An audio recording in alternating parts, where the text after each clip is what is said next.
Hello friends, आज हम सीखेंगे इस टाइप के क्वेश्चंस में इसको पार्शियल फ्रैक्शन में ब्रेक करना। मैं इसको आपको 5 सेकंड में सॉल्व करने की ट्रिक बताऊंगी।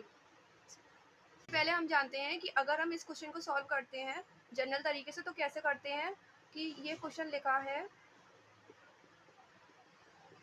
तो इसमें a upon first term plus b upon second term, हम इस टाइप में फिर इसका एलसीएम लेके एंड कंपैरिजन करके सॉल्व करते हैं। लेकिन आपको इस तरीके से करने की कोई नीड नहीं है।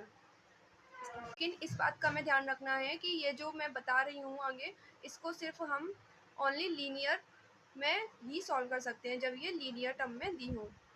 तो अब स्टार्ट करते हैं। अब जैसे कि यहाँ x की वैल्यू +1, अब हम x +1 पर निकालना है तो नीचे में लिखेंगे x +1 पर निकालना है हमें और x +2 पर निकालना है। अब x की वैल्यू x +1, इस टर्म को हम 0 रखेंगे। जब इस टर्म को हम 0 रखेंगे तो x की वैल्यू क्या आएगी -1। अब इस -1 को हमें इस टर्म के अलावा उस पूरे क्वेश्चन में रख देना होता है। तो x +1 के अलावा जब हमारे पास ये क्वेश्चन बचा तो क्या बचा, 1/x + 2।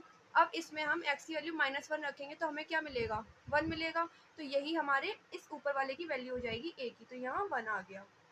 इसी प्रकार x +2 को अब हम यहाँ 0 रखेंगे तो x की वैल्यू क्या मिलेगी, -2। इस -2 को हम इसमें के अलावा और बाकी की वैल्यूज में रख देंगे।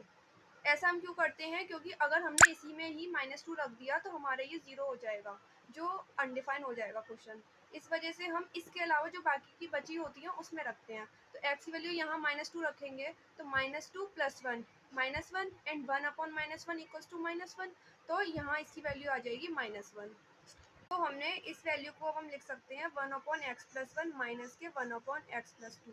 तो ये जो हमारा क्वेश्चन था वो हमारा पार्शियल फ्रैक्शन में ब्रेक हो गया। अगर हम इसको दोबारा सॉल्व करते हैं तो हमें यही क्वेश्चन मिलता है। तो देखिए x + 2 का मल्टीप्लाई इसमें minus x + 1 upon x + 1 x + 2, x से x कैंसिल एंड 2 में से बन गए 1। तो हमारा ये वही क्वेश्चन आया जो हमने किया था। तो इसका मतलब ये हमारा पार्शियल फ्रैक्शन में ब्रेक हो गया।